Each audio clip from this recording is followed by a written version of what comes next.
नमस्कार, स्वागत है आपका एबीपी न्यूज में। आपके साथ मैं अखिलेश आनंद हूं। आइए सीधे हम आपको झारखंड लिए चलते हैं। रांची में प्रधानमंत्री नरेंद्र मोदी का एक रोड शो हो रहा है।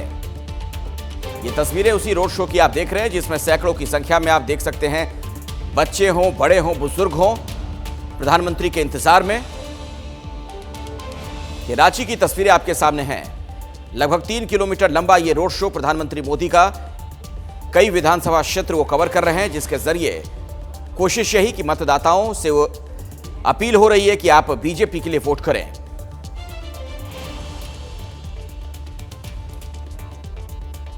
मेरी सहयोगी निधि श्री वहीं पर मौजूद हैं इसी रोड शो में। निधि, ये पूरा क्या कार्यक्रम आगे प्रधानमंत्री मोदी का रहने वाला है? अभी कहां पर रोड शो पहुंचा? बिल्कुल अखिलेश, सबसे पहले तो मैं बता दूं कि पीएम का रोड शो किसी ग्राउंड से शुरू हुआ है और थोड़ी ही देर में हम यहाँ पर तस्वीर देखेंगे कि किस रास्ते से पीएम मोदी का काफिला गुजरेगा। और मैं आपको बता दूं कि कल पहले चरण के चुनाव प्रचार का आखिरी दिन है और ऐसे में पीएम मोदी, जो कि सबसे बड़ा चेहरा है बीजेपी के, उनका आज ये रोड शो है और इस रोड शो को भव्य बनाने की तैयारियां की गई हैं। बड़ी संख्या में आपको तमाम बीजेपी के समर्थक दिखेंगे जो हाथों में इस तरीके के पोस्टर्स लिए हुए। अगर मैं आपको पोस्टर दिखा सकूँ, ये देखें जरा, जोहार, सब पर लिखा है नमस्कार झारखंड। और ये इसी तरीके की तस्वीरें हैं और गाड़ियों का काफिला धीरे धीरे कर अब यहाँ पर पहुँच रहा है। मैं रातू रोड पे मौजूद हूँ, जहाँ से थोड़ा आगे करीब 3.5 किलोमीटर का ये लंबा रोड शो 4 प्रत्याशी, रांची, कांकेर, हटिया और खिजरी, ये 4 विधानसभा के प्रत्याशी पीएम मोदी के साथ मौजूद हैं। और आपको मैं बता दूं कि पिछले विधानसभा चुनाव में क्या रिजल्ट था। इन चारों में से 3 सीटों पर बीजेपी की जीत हुई थी और चारों की चारों इस बार पूरी ताकत है कि चारों सीटें बीजेपी इस बार फिर से जीत सके, इसकी कोशिश होगी। प्रधानमंत्री नरेंद्र मोदी इस विधानसभा चुनाव में दूसरी बार पहुंचे हैं झारखंड, तो कहीं ना कहीं ये जो कोशिश है बीजेपी की कि इस बार सत्ता वापसी, 5 साल बाद सत्ता वापसी हो सके, पूरा दमखम लगा रखा है बीजेपी ने। बड़े बड़े चेहरे मैं कहूँगी अखिलेश के उतार रखे हैं इस विधानसभा चुनाव में। 43 सीटें हैं जहां पर 13 नवंबर को पहले चरण में वोटिंग होनी है, 43 सीट्स। और ऐसे में यही रहेगी बीजेपी की, खास तौर पर जो कोलान और संथाल परगना का क्षेत्र है। और मैं जिस क्षेत्र में मौजूद हूँ रांची, ये साउथ नागपुर ये क्षेत्र लगता है, दक्षिणी छोटा नागपुर क्षेत्र इसे कहा जाता है। और यहाँ पर भी आदिवासी, बड़ी संख्या में आदिवासी बहुल ये इलाका है और ऐसे में कोशिश यही है कि ज़्यादा से ज़्यादा आदिवासी सीट्स को टारगेट करिए बीजेपी। क्योंकि देखिए पिछले चुनाव में, झारखंड विधानसभा चुनाव 2019 की बात करें तो बीजेपी बहुत मैजिक नहीं कर पाई थी, कमाल नहीं कर पाई थी, खासतौर पर जो आदिवासी बहुल सीटें थी। ऐसे में इस बार उन्हीं सीटों पर साधने की कोशिश जो है वो लगातार बीजेपी करे। और ऐसे प्रधानमंत्री नरेंद्र मोदी का ये 3.5 किलोमीटर का लंबा रोड शो, जिसकी चर्चाएं बहुत दिनों से हो रही थी, और ऐसे में आज ये भव्य रोड शो शुरू हो चुका है। और ये दिन में ये तस्वीर देखेंगे, गाड़ियों का काफिला जो है वो धीरे धीरे कर पहुँच रहा है। एक बार मैं कहूँगी अपनी सहयोगी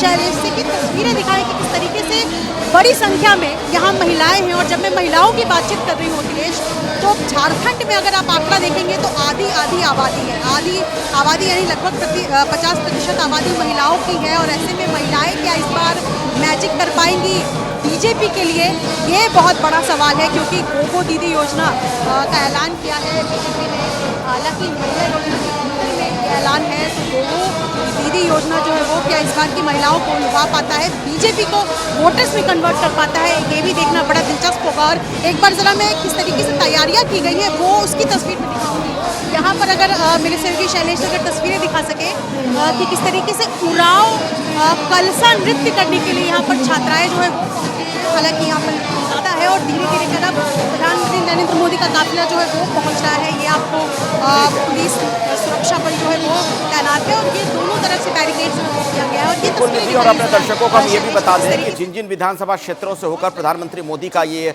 रथ निकलने वाला है, ये बीजेपी के प्रभाव वाला इलाका भी माना जाता है।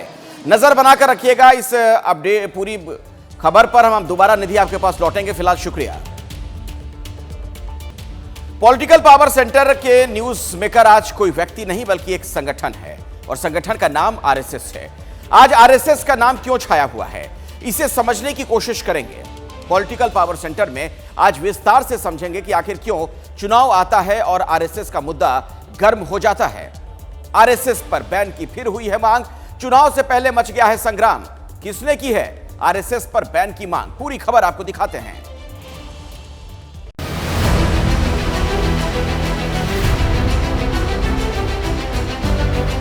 जिस महाराष्ट्र के नागपुर में आरएसएस का मुख्यालय है, उस महाराष्ट्र में चुनाव प्रचार चरम पर है। और इसी प्रचार के बीच एबीपी न्यूज को दिए इंटरव्यू में दिग्विजय सिंह ने आरएसएस पर बैन वाला बयान देकर सियासी भूचाल ला दिया है।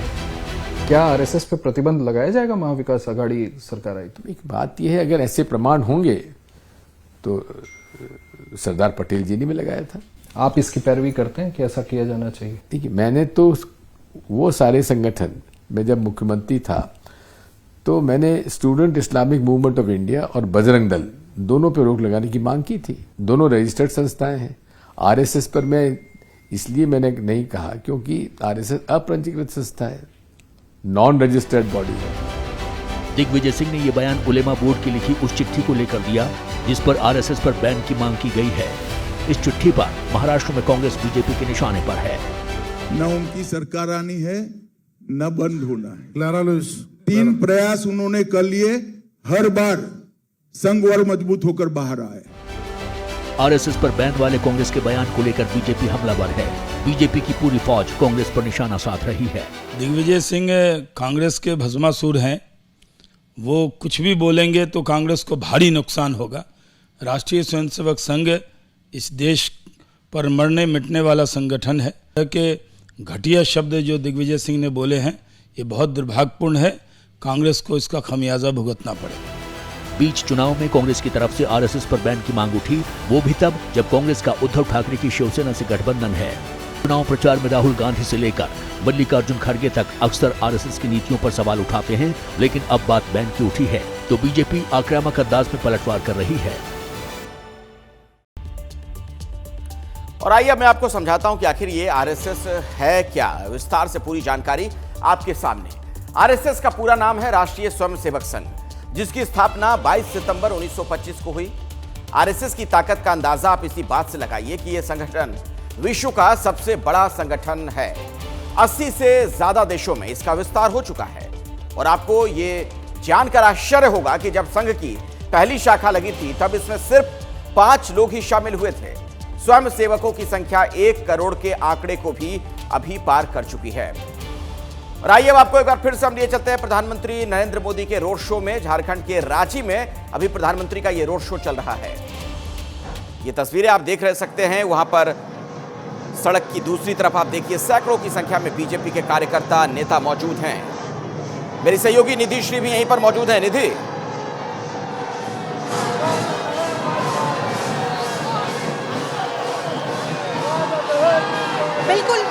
बिल्कुल अखिलेश, नेटवर्क में थोड़ी दिक्कत है लेकिन तस्वीरें बहुत कुछ कहती हैं। सीधी तस्वीरें इस वक्त दिखा रही हूँ। प्रधानमंत्री नरेंद्र मोदी हाथ में कमल का फूल लिए हुए और ये देखिए बड़ी संख्या में लोग यहाँ पहुंचे हुए हैं। भव्य रोड शो प्रधानमंत्री नरेंद्र मोदी का सबसे बड़ा चेहरा बीजेपी का इस वक्त मौजूद है और साथ में वो चारों प्रत्याशी बीजेपी एनडीए के जो रथ पर सवार है और दोनों तरफ लोग। तो दोबारा मैं आऊंगा निधि आपके पास। कुछ दिक्कत आ गई है ऑडियो में। ये तस्वीरें जो हम आपको दिखा रहे हैं प्रधानमंत्री मोदी का रांची में रोड शो चल रहा है। और आपको मैं ये भी बता दूं कि दरअसल 4 विधानसभा क्षेत्रों से होकर इनका ये रोड शो गुजरने वाला है। ऐसे में चारों विधानसभा के जो प्रत्याशी हैं बीजेपी के, वो भी इस बस के ऊपर प्रधानमंत्री के साथ मौजूद हैं।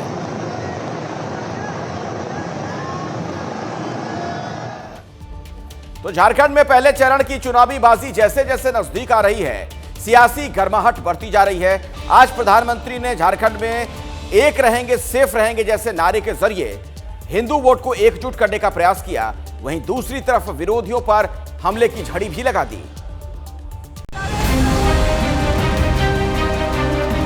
रविवार का दिन झारखंड के लिए सियासत का सुपर संडे जैसा था, जहां प्रधानमंत्री मोदी को लेकर लोगों में गजब का उत्साह था। न सिर्फ रैली में बल्कि रैली के बाहर कई किलोमीटर तक समर्थकों की भीड़ थी। तस्वीरों में देख सकते हैं कि लोग पीएम मोदी की एक झलक देखने के लिए घंटों लाइन में लगे हैं, लेकिन जैसे ही पीएम मोदी पहुंचे उनका उत्साह 7वें आसमान पर था। ये झारखंड के बोकारो की तस्वीर है, जहां पीएम मोदी ने 2 रैलियां की और विपक्ष पर हमलों की झड़ी लगा दी। आपकी बेटियां सुरक्षित हो, आपकी जमीन सुरक्षित हो, इसके लिए यहां भाजपा एनडीए की सरकार बहुत जरूरी है। प्रधानमंत्री मोदी आक्रामक अंदाज में विरोधियों पर बरस रहे थे। इस दौरान उन्होंने जम्मू कश्मीर में आए धारा 370 की बहाली के प्रस्ताव का भी जिक्र किया और कांग्रेस पर जमकर निशाना साधा। जम्मू कश्मीर विधानसभा में कांग्रेस और उसकी सरकार ने 370 फिर से वापस लाने का प्रस्ताव पारित किया है। ये हमारे सैनिकों को फिर से आतंक की आग में झोंकना चाहते हैं।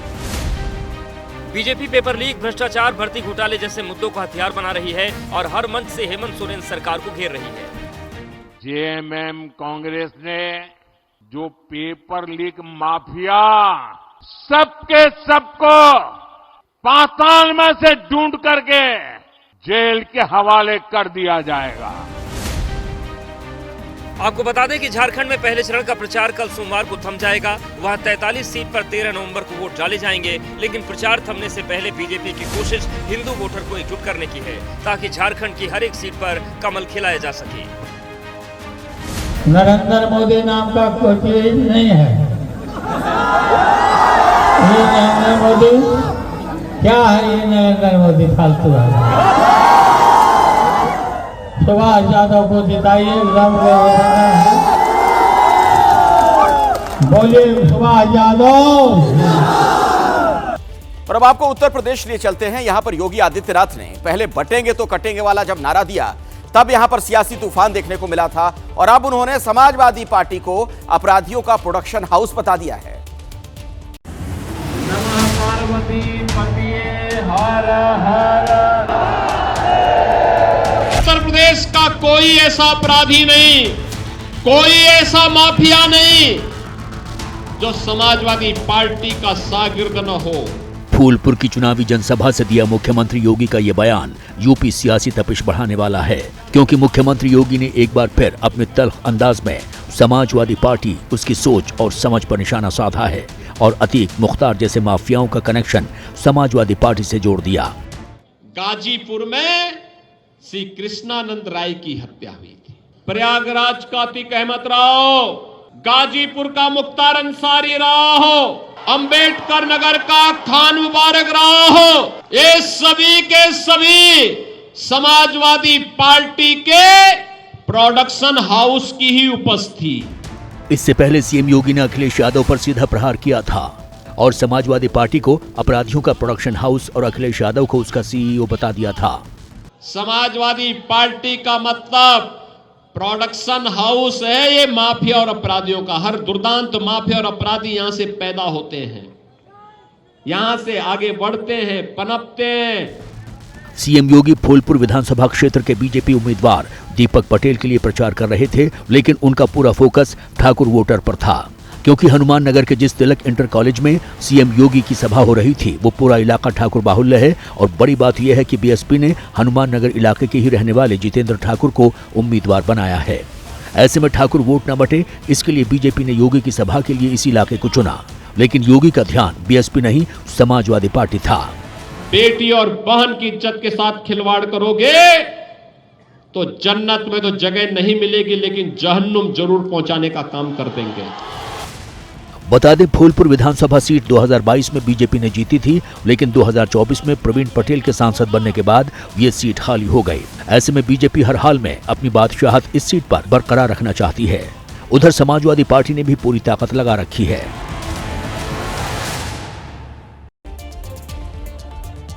वो कहावत है ना, तू डाल डाल मैं पात पात। उत्तर प्रदेश की राजनीति में कुछ ऐसा ही नजर आ रहा है। योगी आदित्यनाथ ने समाजवादी पार्टी को अपराधियों का प्रोडक्शन हाउस कहा, तो अब शिवपाल यादव ने पलटवार किया है।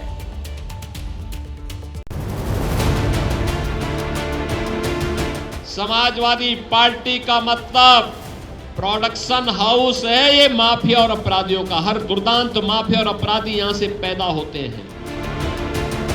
ऐसा तो कभी किसी ने बोला नहीं जो उत्तर प्रदेश में बोला जा रहा है। समाजवादी पार्टी ने हमेशा जिसने भी अपराध किया है उसके खिलाफ कठोर कार्रवाई की मांग भी करी है। समाजवादी पार्टी के महासचिव शिवपाल यादव का ये बयान सीएम योगी के उस बयान पर पलटवार था जिसमें उन्होंने समाजवादी पार्टी को अपराधियों का प्रोडक्शन हाउस और अखिलेश यादव को उसका सीईओ बताया था। लेकिन जब शिवपाल यादव कानपुर की सीसा मऊ सीट पर नसीम सोलंकी के लिए प्रचार करने पहुंचे तो योगी पर पलटवार से खुद को नहीं रोक पाए। बाबाओं का भेष बदल करके अगर इस तरीके से बात करते हैं तो ये लोकतंत्र के खिलाफ है। झूठे आरोप लगा करके मुख्यमंत्री। राजनीति कांटो भरी होती है, लेकिन यूपी की सियासत तल्ख बयानों से भरी है, क्योंकि एक तरफ बीजेपी है तो दूसरी तरफ समाजवादी पार्टी जो एक दूसरे पर हमला करने का कोई मौका नहीं छोड़ रही है।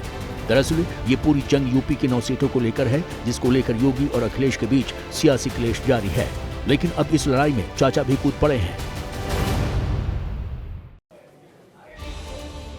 एक तरफ बयानों की तल्खी है तो दूसरी तरफ उत्तर प्रदेश में पोस्टर वॉर की भी खूब चर्चा है। अब गोरखपुर में कांग्रेस के लगाए पोस्टरों को लेकर बहुत ज्यादा चर्चा हो रही है।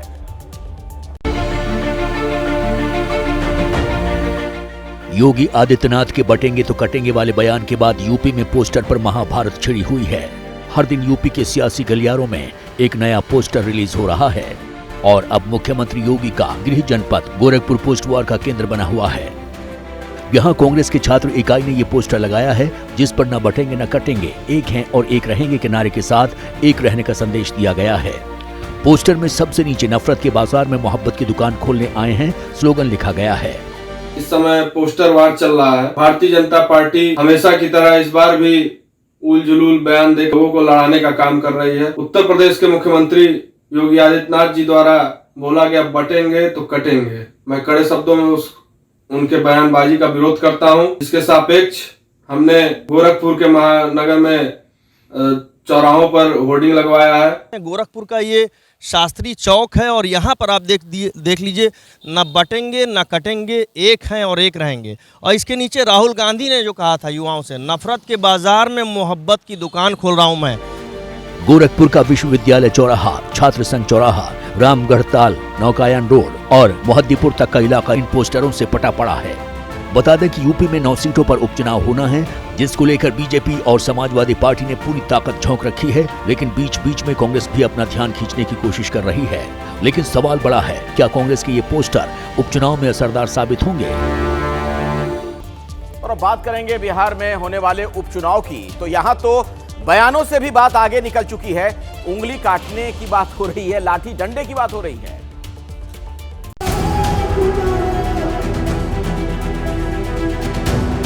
चुनाव में गुंडागर्दी करेंगे तो 300 बूथ पर पिटाएंगे, लाठी से याद रखना है। एक कार्यकर्ता पे हाथ उठाएगा तो हाथ तोड़ देंगे हम लोग, अंगुली उठाएगा तो अंगुली काट लेंगे, इतनी ताकत है। बिहार में उपचुनाव की लड़ाई लाठी डंडे से होते हुए अब उंगली काटने तक पहुंच गई है, क्योंकि बक्सर से आरजेडी सांसद सुधाकर सिंह के लाठी डंडे से पीटने वाले बयान से राजनीति गरमाई हुई थी। सुधा चुनाव केवल 1 साल के लिए है, कौन जीतेगा कौन हारेगा मैं नहीं जानता, लेकिन सुधाकर सिंह यहाँ 5 साल रहेंगे, मुझसे टकराना होगा। 20 वाली गलती नहीं करेंगे। पिछली बार 20 में 3 जगह ही लाठी से पिटाए थे लोग। इस बार चुनाव में गुंडागर्दी करेंगे तो 300 बूथ पर पिटाएंगे, लाठी से याद रखना है। अब इसी पर पलटवार करते हुए मंत्री संतोष सिंह ने रामगढ़ की एक सभा में उंगली काटने की बात कह दी है। जिस दिन लाठी लेके आएगा उसका एक हड्डी नहीं बचेगा, एक एक हड्डी चूर चूर हो जाएगा, एक एक हड्डी चूर चूर हो जाएगा। वो गया जमाना। एक कार्यकर्ता पे हाथ उठाएगा तो हाथ तोड़ देंगे हम लोग, अंगुली उठाएगा तो अंगुली काट लेंगे, इतनी ताकत है। अब की बानस अकेला ही मुहूर्त बाहो, नहीं पलटू कुमार की जरूरत बाहो। बता दें कि रामगढ़ विधानसभा सीट पर उपचुनाव को लेकर सियासी गर्मी बढ़ी हुई है। यहां सुधाकर सिंह के भाई अजीत सिंह चुनाव लड़ रहे हैं, लेकिन सुधाकर सिंह और मंत्री संतोष सिंह के बीच जो कलह है वो 2020 के विधानसभा चुनाव से चली आ रही है। 20 वाली गलती नहीं करेंगे। सुधाकर सिंह का दावा है कि बीजेपी कार्यकर्ताओं ने तब 3 बूथों पर गड़बड़ी की थी और अब सुधाकर सिंह ने तल्ख लहजे में कहा है कि अगर इस उपचुनाव में ऐसी गड़बड़ी की तो 300 बूथों पर लाठी से पिटाई होगी, जिस पर मंत्री संतोष सिंह ने उंगली काटने की बात कह दी। अब इसी बयानबाजी पर बिहार की राजनीति गर्मा गई। और अब बात करेंगे बरौनी हादसे की। इसमें एक रेल कर्मी की जान चली गई और जो जांच रिपोर्ट आई है वो बहुत चौंकाने वाली है। बिहार के बरौनी जंक्शन पर रेलवे कर्मचारी की मौत की ये तस्वीर सोशल मीडिया पर वायरल है। इस तस्वीर को जो भी देख रहा है उसके रोंगटे खड़े हो जा रहे हैं कि आखिर कैसे किसी रेल कर्मी की, जिसका रोजाना का ये काम है, वो कैसे इंजन और डब्बे के बीच में कुचलकर अपनी जान को खो देता है। कल जो परिवार को सहायता देना है वो चालू कर रहे हैं और हम लोग हमारी वर्किंग में कहाँ कुछ कमी रह गई, जांच से हम उसको आइडेंटिफाई करने की कोशिश कर रहे हैं। इस हादसे पर रेलवे की जो रिपोर्ट सामने आई है वो चौंकाने वाली है। रिपोर्ट के मुताबिक मोहम्मद सुलेमान और अमर को इंजन जोड़ने के लिए भेजा गया था। मोहम्मद सुलेमान ने हाथ के इशारे से इंजन पायलट को सब ठीक है का इशारा किया, लेकिन इस वक्त अमर कुमार इंजन के बीच ना होकर के साइड बफर के ठीक सामने थे। सीसीटीवी फुटेज और गवाहों के बयान के आधार पर सुलेमान का गलत इशारा ही दुर्घटना की वजह बना। अधिकारी और कर्मचारी ड्राइवर ही सबके समझ बूझ खराब था, जिस वजह से मेरा भाई को ले मारा। इसको सजा मिलना चाहिए, कठोर से कठोर कार्रवाई होनी चाहिए। लापरवाही किसका है नहीं है, अब सिग्नल वाला के क्या है हम नहीं जानते। अब सुलेमान के खिलाफ मृतक अमर के परिवार वाले कानूनी कार्रवाई की मांग कर रहे हैं। और अब आपको मुंबई लिए चलते हैं। चुनाव से पहले यहां पर चांदी की ईंटें जब्त की गई हैं, जिसकी कीमत करोड़ों में आंकी जा रही है। तस्वीरें चुनावी राज्य महाराष्ट्र की राजधानी मुंबई की हैं। ये कोई बॉक्स नहीं बल्कि चांदी की ईंटें हैं। हर ईंट पर नंबर लिखे हैं। इन चांदी की ईंटों का वजन 6.5 टन है और कीमत करोड़ों में है।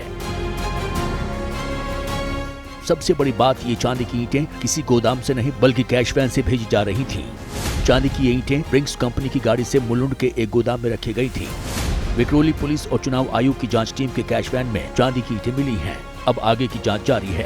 बीती रात को तकरीबन 12:30 से 1 बजे के करीब चुनाव आयोग और मुंबई पुलिस की ये कार्रवाई हुई है, जिसमें 6.5 टन से ज्यादा की चांदी की ईंटें बरामद की गई हैं। जब से आचार संहिता लागू है, मुंबई पुलिस, महाराष्ट्र पुलिस ने मिलकर 280 करोड़ से ज्यादा की नगद और मूल्यवान चीजें अब तक बरामद की हैं।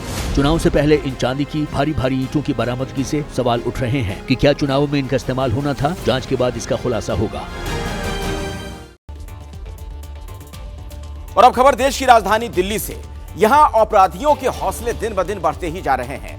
दिन दहाड़े गोली चलाने की बात हो या फिर व्यापारियों को रंगदारी के लिए वसूली की बात हो, लगातार इस तरीके के फोन आ रहे हैं। जोनी बात करे हो, काला जखेड़ी भाई की तरफ से रंगदारी के लिए फोन करे तेरे पास। दिल्ली में बदमाशों के हौसले इतने बढ़ गए हैं कि वो दुकानदारों को रंगदारी के लिए फोन कर धमका रहे हैं। पूरा माजरा आपको बताएं। पहले ये रंगदारी के लिए आई धमकी सुनिए, जिसमें काला जठेड़ी गैंग एक सराफा व्यापारी से फोन पर रंगदारी मांग रहा है। जोनी बात करे हो, बोलिए। काला जखेड़ी भाई की तरफ से बोलिए। रंगदारी के लिए फोन करे तेरे पास। जी सर, रंगदारी के लिए तो किसी ने बोला कि रंगदारी मेरे से हो जाएगी। छोटी मोटी अपनी दुकान है सर। कोई दुकान नहीं तेरी, तेरा पैसा कमा रहा तुम। ये रंगदारी भरा फोन दिल्ली के रोहिणी इलाके में रहने वाले सर्राफा व्यापारी के पास आया था, जिसमें बदमाश खुद को काला जठेड़ी गैंग का मेंबर बता सर्राफा व्यापार से एक्सटॉर्शन मनी मांग रहा है और रंगदारी नहीं देने पर पूरे परिवार को अंजाम भुगतने की धमकी भी दे रहा है। मैंने मेरे पति ने बहुत छोटी सी दुकान की, हमारे पास ज्यादा कुछ ऐसा नहीं है। जबकि पीड़ित कारोबारी और उनकी पत्नी खुद के पास पैसा न होने और कर्ज में डूबे होने की बात कहकर गिड़गिड़ाते सुने जा सकते हैं। मैंने मेरे पति ने बहुत छोटी सी दुकान की, हमारे पास ज्यादा कुछ ऐसा नहीं है। मैं आपसे झूठ नहीं बोलूंगी, मेरे 2 बच्चे हैं, दोनों की कसम खा के कहते हैं हमारे पास ज्यादा ऐसा कुछ भी नहीं है। सर को लोन की लिस्ट भेज देते हैं जो हमारे बैंक में लोन रखा। मुझे करीब करीब मार्केट में 1 करोड़ 20 लाख रुपए देने हैं। उधर पुलिस मामले की जांच में जुट गई है, लेकिन सवाल बड़ा है कि क्या पुलिस का खौफ खत्म हो गया है, क्योंकि पहले से ही रंगदारी और दिन दहाड़े गोलीबारी की घटनाएं लगातार बढ़ गई हैं और पुलिस इस पर कोई बड़ा एक्शन नहीं ले पाई है।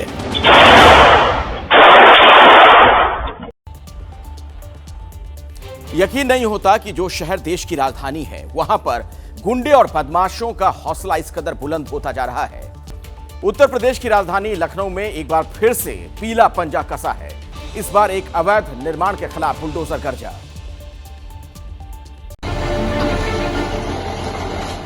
यूपी में फिर गर्जा बुलडोजर। तस्वीरें लखनऊ के कैसरबाग इलाके की हैं, जहां एक बेशकीमती बाजार में बने अवैध निर्माण को एलडीए के बुलडोजर ने नेस्तो नाबूद कर दिया। दरअसल अवैध निर्माण मलिहाबाद के बिल्डर अरमान बशीर के द्वारा करवाया जा रहा था। इस जमीन पर बेसमेंट खोद कर 2 मंजिला कॉम्प्लेक्स बन गया था, जिसे 5 मंजिल तक बनना था। ध्यान दीजिए, एलडीए से इसका नक्शा तक पास नहीं किया गया था, बिजली का कनेक्शन भी वैध नहीं था, लेकिन निर्माण कार्य धड़ल्ले से किया जा रहा था। एलडीए की टीम भारी सुरक्षा बल के साथ कैसरबाग पहुंची थी। एलडीए ने भेजे नोटिस में पहले ही साफ कर दिया था कि ध्वस्तीकरण की पूरी लागत बिल्डर से ही वसूली जाएगी।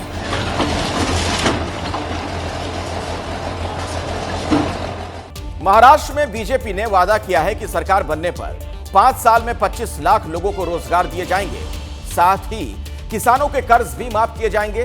मुंबई में आज बीजेपी के संकल्प पत्र जारी करने के मौके पर ये बातें गृह मंत्री अमित शाह ने कही। महाराष्ट्र में चुनावी जंग तेज हो गई है। आज बीजेपी ने अपना संकल्प पत्र जारी किया। इसमें 25 बड़े वादे किए गए हैं। संकल्प पत्र में महिलाओं, किसानों और छात्रों पर खासा जोर दिया गया है। संकल्प पत्र के मुताबिक लाडली बहनों को हर महीने 2100 रुपए दिए जाएंगे, किसानों के कर्ज माफ किए जाएंगे, किसान सम्मान निधि 12,000 रुपए से बढ़ाकर 15,000 रुपए किया जाएगा। 5 साल में 25 लाख लोगों को रोजगार दिए जाएंगे। 10 लाख छात्रों को मासिक 10,000 रुपए का मानदेय दिया जाएगा। वृद्धावस्था पेंशन धारकों को अब 1500 से बढ़ाकर 2100 रुपए दिए जाएंगे। आशा वर्कर और आंगनबाड़ी कार्यकर्ताओं का बीमा होगा। आशा वर्कर का मासिक वेतन बढ़ाकर 15,000 रुपए किया जाएगा। संकल्प पत्र में 25 प्रमुख मुद्दे आप लोगों के सामने रखे। लाडली बहन योजना, इसको हम बढ़ोतरी कर रहे हैं। वृद्धावस्था पेंशन का बढ़ोतरी कर रहे हैं। किसानों के लिए ऋण माफी और किसान सम्मान निधि को 12,000 से बढ़ाकर 15,000 कर रहे हैं। 10 लाख प्रतिभावान छात्रों को मासिक 10,000 का मानदेय, आशा वर्कर का मासिक वेतन 15,000 तक बढ़ाया जाएगा। बीजेपी ने संकल्प पत्र में जबरन और धोखाधड़ी से धर्मांतरण कराने के खिलाफ सख्त कानून बनाने की बात कही है। इस मौके पर गृह मंत्री अमित शाह ने महाविकास आघाड़ी पर निशाना साधते हुए कहा कि गठबंधन में आपस में ही मतभेद है, जनता उनको करारा जवाब देगी। मैं आज इस मंच से उद्धव ठाकरे जी को पूछना चाहता हूं, क्या वो कांग्रेस के नेता राहुल गांधी को इतनी विनती कर सकते हैं कि वीर सावरकर के लिए 2 अच्छे शब्द बोल दे? क्या कांग्रेस का कोई नेता सम्मानीय बाला साहब ठाकरे के सम्मान में 2 वाक्य अच्छे बोल सकता है क्या? संकल्प पत्र की खास बात यह है कि बीजेपी सरकार बनने के 100 दिन के अंदर विजन महाराष्ट्र 2029 लाएगी, जिसमें आने वाले समय का खाका होगा। उधर कांग्रेस ने महाराष्ट्र में घोषणा पत्र जारी करते हुए एक बार फिर से जातिगत जनगणना वाला कार्ड खेला है। साथ ही मल्लिकार्जुन खड़गे ने यह भी कहा कि 5 गारंटी के जरिए महाराष्ट्र की तकदीर बदल देंगे।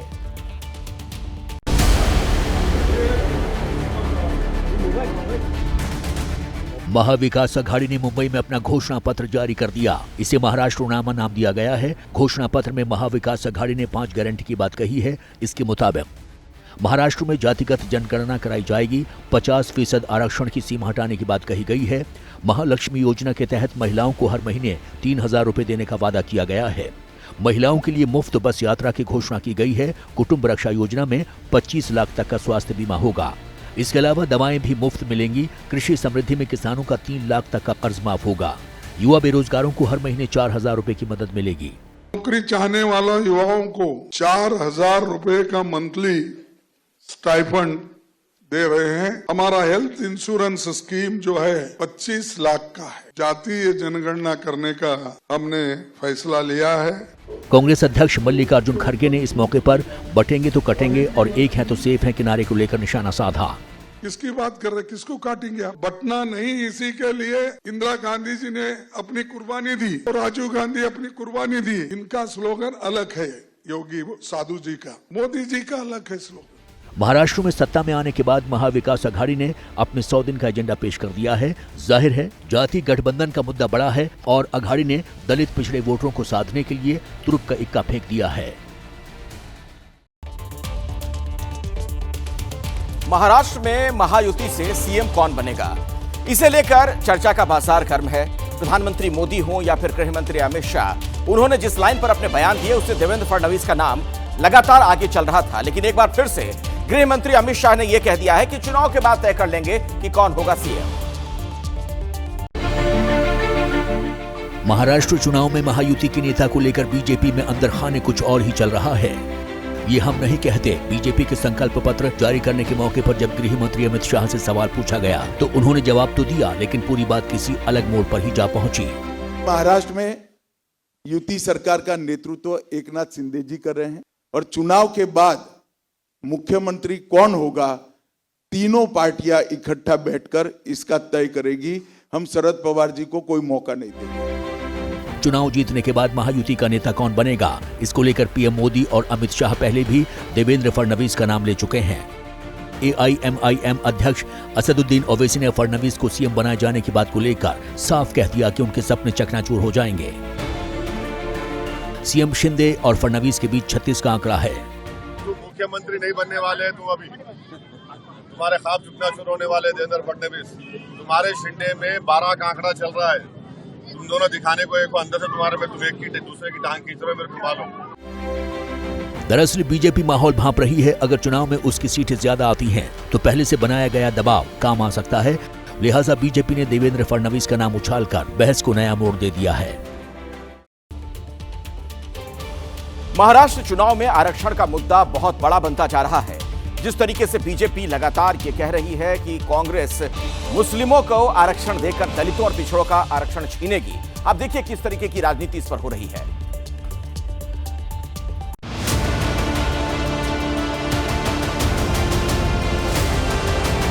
महाराष्ट्र की चुनावी बिसात में सियासतदान एक दूसरे पर जमकर हमला बोल रहे हैं। महायुति और महाविकास अघाड़ी के नेताओं के बीच बयानबाजी भी खूब हो रही है।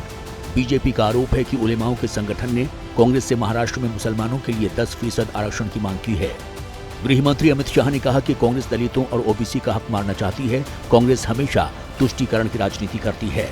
उलेमाओं के एक संगठन ने कांग्रेस पार्टी को एक आवेदन पत्र दिया जिसमें कहा है कि महाराष्ट्र में मुसलमानों के लिए 10% आरक्षण करिए, तो दलितों का, आदिवासियों का और ओबीसी का आरक्षण काट कर देना पड़ेगा। वहीं कांग्रेस नेता दिग्विजय सिंह ने पीएम मोदी और गृह मंत्री अमित शाह पर हमला बोलते हुए कहा कि बीजेपी हिंदू मुस्लिम के नाम पर लोगों को बांट रही है। हिंदू मुसलमान धर्म के आधार पर लोगों को भड़का रहे हैं, इनके पास कोई मुद्दा ही नहीं है। कितना झूठ बोलते हैं अमित शाह जी, बाप रे बाप, बाप रे। एक बयान बता दें राहुल गांधी जी का या किसी कांग्रेसी का। आरक्षण को लेकर लोकसभा चुनाव के समय भी खूब बयानबाजी हुई थी। महाराष्ट्र चुनाव में भी सभी पार्टियां इस मुद्दे पर सियासी रोटी सेक रही हैं।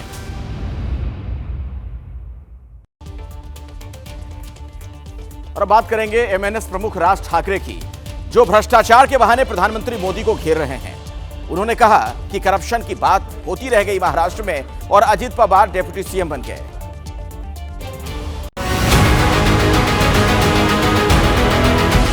महाराष्ट्र चुनाव में नेता बयानों के जरिए एक दूसरे पर आरोपों की बौछार कर रहे हैं। एमएनएस अध्यक्ष राज ठाकरे ने डिप्टी सीएम अजित पवार के बहाने प्रधानमंत्री नरेंद्र मोदी पर हमला बोला है। राज ठाकरे ने आरोप लगाते हुए कहा है कि भ्रष्टाचारियों को जेल में डालेंगे, लेकिन अजित पवार पर बड़ा आरोप होते हुए भी उनको डिप्टी सीएम बना दिया है।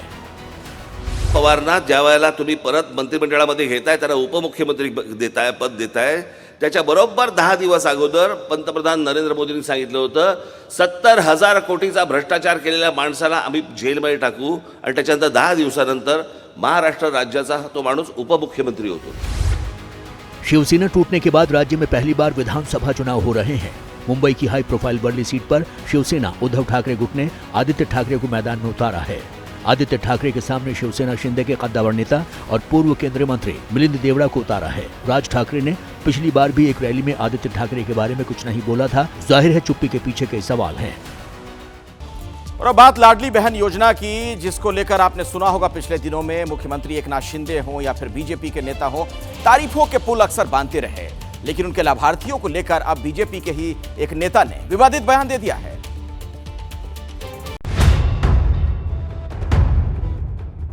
बीजेपी के राज्यसभा सांसद धनंजय महादिक के महिलाओं को लेकर दिए बयान पर हंगामा मच गया है। कोल्हापुर में एक चुनावी रैली में धनंजय महादिक ने क्या कुछ कहा, आप भी सुनिए। तुम्हाला सांगतो, जर इथं काँग्रेसची रॅली बिली निघाली आणि त्यामध्ये जर तुम्हाला महिला दिसल्या ज्या 1500 रुपये आपल्या योजनेच्या घेतात, त्यांचे फोटो काढून घ्या. म्हणजे घ्यायचं आपल्या शासनाचं आणि गायचं त्यांचं असं नाही चालणार. आणखी अनेक ताया महाराष्ट्रामध्ये छाती बडवाल, आम्हाला नकोत पैसे, आम्हाला नकोत, आम्हाला सुरक्षा पाहिजे, पैसे नकोत, राजकारण करता या पैशाचं. काँग्रेसच्या रॅलीमध्ये महिला दिसल्या, जाऊन फोटो काढायचे, फोटो आमच्याकडे द्या, आम्ही व्यवस्था करतो त्यांची.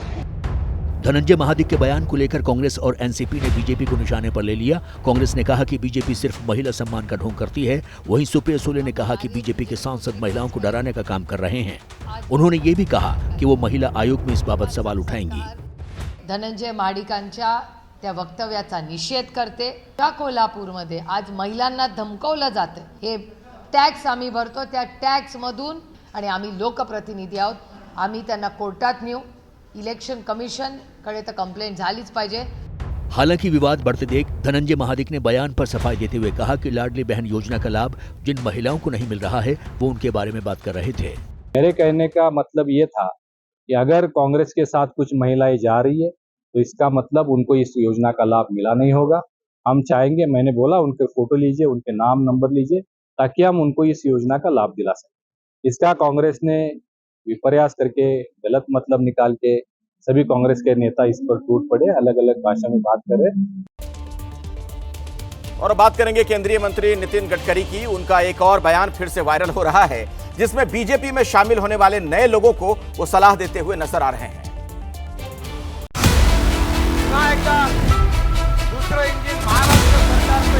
केंद्रीय मंत्री नितिन गडकरी ने एक बार फिर बीजेपी में दूसरे दलों से आए नेताओं पर निशाना साधा है। अपने बेबाक बयानों के लिए मशहूर गडकरी ने कहा कि बीजेपी कार्यकर्ताओं की पार्टी है।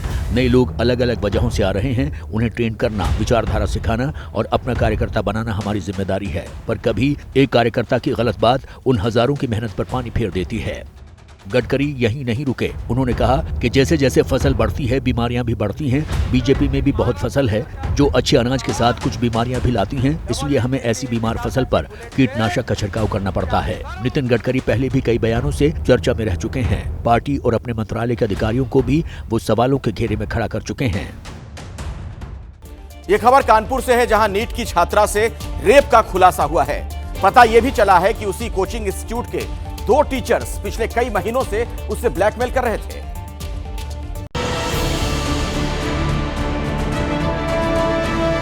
शिक्षक को भगवान का दर्जा प्राप्त है, लेकिन कानपुर में तो शिक्षक ही हैवान बन गया।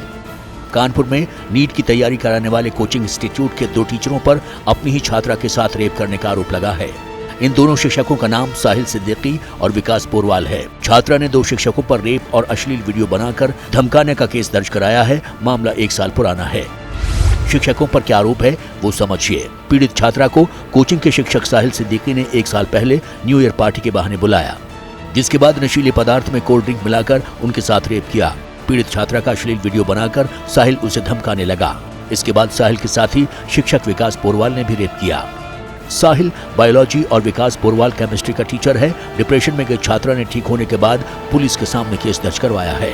थाना कल्याणपुर पर एक छात्रा के द्वारा कोचिंग में पढ़ने के दौरान अपने साथ दुष्कर्म होने की सूचना दी गई। प्रथम सूचना रिपोर्ट दर्ज कर ली गई है और उस दोनों व्यक्तियों को पुलिस द्वारा हिरासत में लेकर पूछताछ किया जा रहा है। इसमें जो अनैतिक कार्रवाई है वह पुलिस के द्वारा की जा रही है।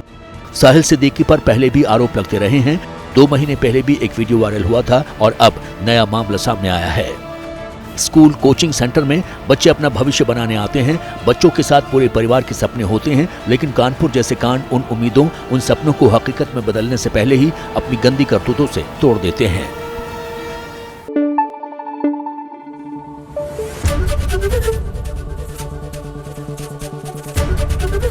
एबीपी न्यूज आपको रखे आगे।